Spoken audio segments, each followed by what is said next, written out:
Հայաստանի Հանրապետության մեծարգո վարչապետ, կառավարության անդամներ, ազգային ժողովի մեծարգո նախագահ, հարգելի գործընկերներ, 24 թվականի հաշվետվությունը Պաշտպանության և անվտանգության հանձնաժողովում ոչ միայն մանրակրկիտ լսվեց, բաց մասում ըստ էության ներքին գործերի նախարարությունը հնարավորություն ունեցավ ծրագրային բոլոր դրույթները մանրամասն ներկայացնելու եւ այն ռեֆորմերի տեսանկյունից, որոնք պետքա լուծեին բազմաթիվ խնդիրներ բոլոր այն հնարավորությունների մասով, որոնց մասին ազգային ժողովը ունեցել է օրենսդրական բազայի ստեղծման հնարավորություն, ներքին գործերի նախարարության հետ մեկտեղ, բայց քննարկման արդյունքում պարզ դարձավ, որ այդ հնարավորությունը արդեն տեսանելի պետք է շոշափելի է մեր հողի վրա, երբ որ այդ ծրագրերը արդեն սկսում են գործել։ Նաև քննարկման ընթացքում հարցեր դրվեցին ներքին գործերի նախարարության մասում օպերատիվ տնտեսության արագ զարգացման, որտեղ այդ հնարավորությունները, եթե մյուս կառույցները արտաքին ծառայության իրենք տեսանելի են եւ մեր հասարակությունը դա տեսնում է, բարեկային ծառայության միջոցով, մյուս ծառայությունների միջոցով, համայնքային ոստիկանության ձևավորման միջոցով, քրեական ոստիկանության ճյուղը ինքը արագ ճանապարհ անցնելու պետք է հնարավորություն ունենա եւ ինքներս տեսնում ենք, որ այդ կառույցի հնարավորությունները մենք տվել ենք, ես անդադ շեշտում եմ գաղտնալսման հնարավորությունը, որը նաեւ տեսանք, որ այս տարի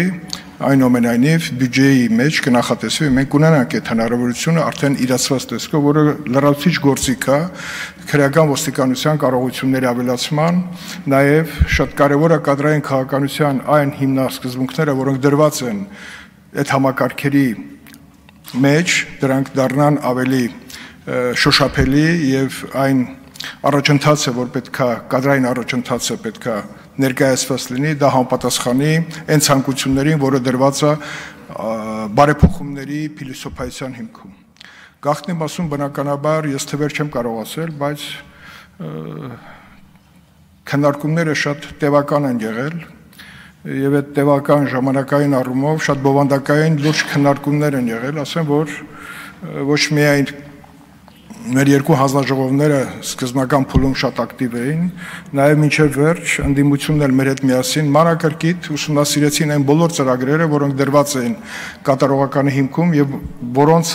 արդյունքում զեկույցները, որ ներկայացրեցին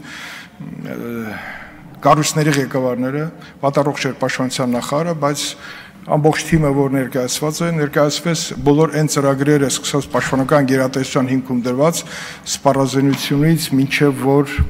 ծառայության բովանդակային փոփոխությունների հեռանկարները, կարծում եմ, որ որևէ բաց հարց չի մնացել, թվերի առումով իհարկե մանրակրկիտ ներկայացվել են, թե ինչ թվային արդյունքներ ունենք, դրանք բոլորը բարձր ցուցանիշներ էին, ռազմաարդյունաբերության ոլորտի մեր հաջողությունները բնականաբար շարունակական պետք է լինեն եւ դրա մասին մանրամասն խոսեց նախարար Մխիթար Հայրապետյանը արտաքին հետախուզության տվյալ պահի վիճակի եւ հեռանկարների մասին մանրամասն խոսվեց կառույցի ղեկավարի Քրիստինե Գրիգորյանի կողմից ազգային անվտանգության ծառայության տնօրեն Պարոն Աբազյանը մանրամասն ներկայացրեց այն գործընթացները, որոնք տեղի ունեցել 24 թվականի ընթացքում սահմանապահ զորքերից մինչև այն կարողությունները, որոնք փոխանցվեցին արդեն Հայաստանի Հանրապետությանը այդ ուժերի կառավարման եւ դրանց հետագա զարգացումների տեսանկյունից եւ ասեմ, որ թվերը բարձր լինելով հանդերձ համոզիչ էին, որովհետեւ ինչքանով որ առնչվել ենք մենք այդ ամենի հետ, այդ ամենը շոշափելի եւ տեսանելի է եղել եւ կարծում եմ որ 25 թվականի արդեն մեր կատարողական երբ որ մենք կնայենք համատության մեջ, եթե նայում ենք 23-ը 24-ի հետ, 24-ը 25-ի հետ, ակնհայտ է որ անվտանգության մարմինների հետ կապված կամ բազմաթիվ լուծված խնդիրներ եւ չլուծված խնդիրների հեռանկարում մենք ունենք պատկերացում, թե եւ կառույցներ ունեն պատկերացում, թե ինչ զարգացումներով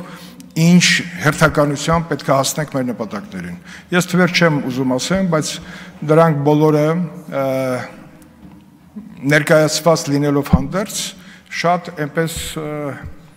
հարցեր չեն առաջացրել փակ քննարկումների ընթացքում, դա նշանակում է, որ եւ գործող իշխանությունը եւ ընդդիմությունը այս հարցերում ոնց որ թե ունեն կոնսենսուս ընկալելու եւ այդ ընկալման մեջ հեռանկարը ճիշտ գնահատելու եւ այդ ճանապարհով գնալու համար։ Շնորհակալություն։ Շնորհակալություն պարոն Քոչարյան, հարգելի գործընկերներ, պարոն Քոչարյանին հարցերով դիմելու համար կարող եք գրանցվել հերթագրում